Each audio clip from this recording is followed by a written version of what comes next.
Hi guys, good morning. Welcome to my podcast W5. Wow Woman Winning Wonderful World. Friends, on one hand, when the people of 40s are of opinion that this generation is not sensitive, not open, only thing is that they are technocrat. There are so many who are striving to bring the change in society in one way or other. And such is our today's wow woman, Sanjoli and Ananya, the sister duos who are doing marvelous job. Sisters Sanjoli and Ananya Banerjee began engaging in activism and fighting female ferticide from a young age. Today, they champion many causes: education, menstrual hygiene, mental health, and more. She says, our relatives thought having two girls in the house would mean that my father would need to turn into a bodyguard. While this is the thought that most Indian homes have about the birth of a girl child, for 23-year-old Sanjoli Banerjee, an activist from Karnal, it was the start of a nightmarish ordeal. When Sanjoli was just 5 years old, she witnessed her pregnant mother being pressured by relatives to get an abortion when the sex determination results indicated another baby girl was on the way.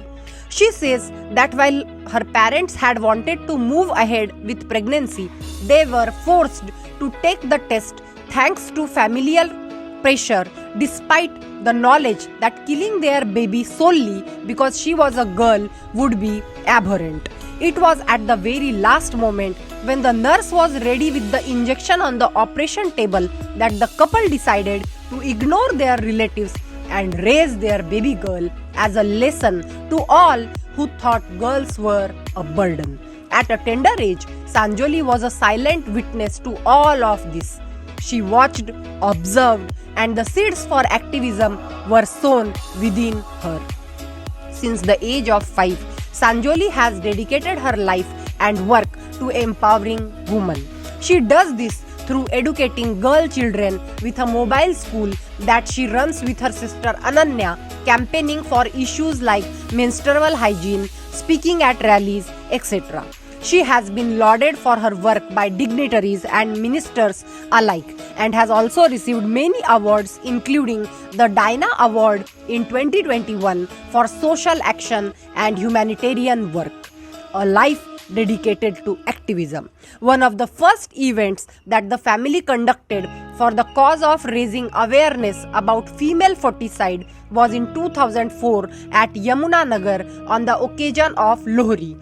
Through their event Lohri Beti Ke Naam, they honored parents of baby girl with cash prizes. At this event, Sanjoli enacted the role of a female fetus while reciting a poem, Hold Me Papa, Hold Me, penned by her father. Just spare me a chance to live, to come out not in fragments.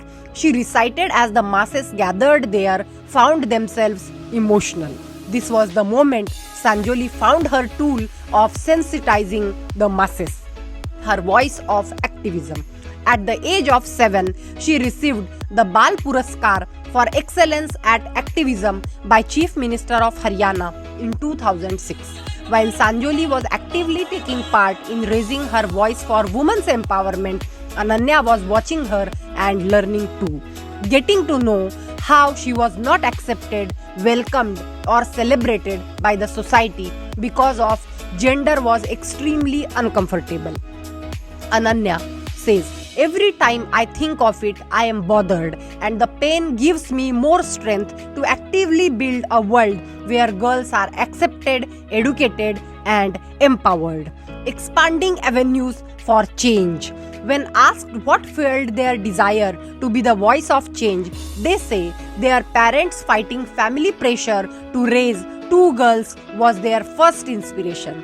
For Sanjoli, the other was personal experience. Through her activism journey, she has seen firsthand how it is being a woman in India. She has often been dismissed by men who think women don't have the right to be educated as much as men.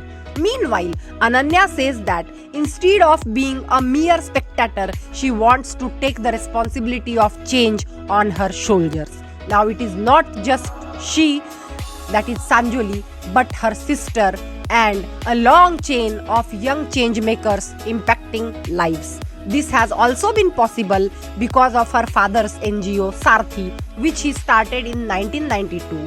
The purpose of Sarthi at that time was different.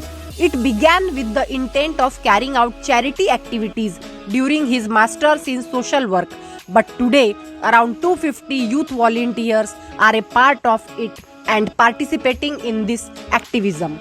Under the umbrella of Sarthi, the sister duo diversified into other topics that need addressing. Their motive was simple: to create awareness about various issues that affect women, while not losing sight of their initial starting point, which was to stop female foeticide. They realized female foeticide does not exist in isolation and decided to correlate this with environmental degradation.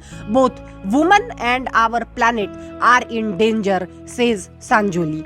The former bring human into world, the latter sustains them. In 2009, they traveled across 7 states of India, covering a distance of 4,800 kilometers as part of their mission Save Daughters, Save Earth. During this period, they screened their documentary film Earth in Flame, conducted seminars in school and colleges, and distributed pamphlets to highlight the message of saving the planet.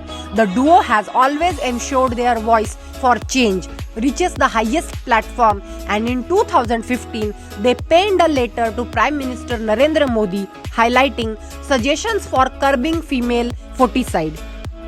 Among the many points listed, one was a plea for compulsory sex determination. They asked for every pregnancy to be recorded, monitored, and registered by government agencies, explains Sanjoli, adding that this is one step towards ensuring that people do not go in for unnecessary abortion of girl children.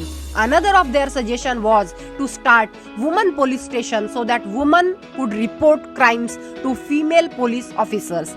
The duo received recognition for their letter in the form of a stamped postcard from the PMO, and this inspired them to raise the voice of activism louder. In 2018, they decided to redirect their approach and adopted a village named Darar in Haryana, where they started campaigning. We wanted to target young kids in their formative years so that they then educate the community, says Sanjoli. She also adds that in 2019, they started a mobile school named Susiksha for the kids in the village. The zero-expense weekend school has a curriculum focused on holistic education, and children from all castes and backgrounds are welcomed there. The school currently has 120 students. One of the students, Deepika Dhiman, 14, has been studying at the school for 3 years now. She says, मुझे सुशिक्षा में आना बहुत ही अच्छा लगता है क्योंकि हमें school से ज़्यादा अच्छी पढ़ाई यहाँ मिलती है.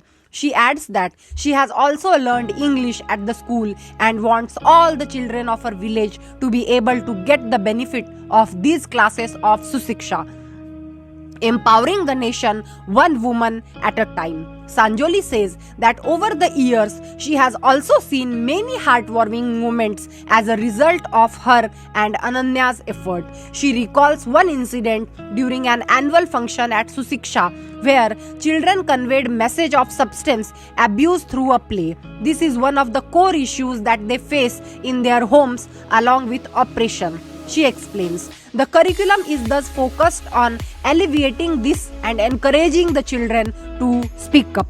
Another issue that the duo considers closely related to female foeticide is mental health. In their opinion, people's emotional well-being is the precursor for many choices they make. Through their campaign, Project Mental Health, they conduct sessions and engage people in conversation. During the COVID lockdown last year, they conducted a series of online talks as a part of 7-day course. Experts and psychologists were invited from all across India to shed light on topics related to mental health such as grief handling, spirituality, etc. In 2010, the duo organized the March for Mental Health, wherein Peace walks were conducted in Karnal, Delhi, and Jaipur. All their efforts are so that one day parents support their children in seeking professional help, says Ananya. Talking about mental health should not be shamed. I am working to see a counselor in each school. I want for school to focus on socio-economic learning. Moreover, through their campaign Buland, the sisters along with their team of volunteers distributed 6600 pads to 1100 girls in Karnal who belong to low-income private school. While the duo is now pursuing their studies in Australia, Sanjoli with her Masters of Social Work and Ananya with her Bachelors of Psychology, they say women empowerment is not something they limit to India, but it is a part of them. Sanjoli was involved in the campaign Girls Take Over Parliament in Australia in 2019, wherein she and a group of others advocated for the cause of young women having a place in leadership roles in parliament.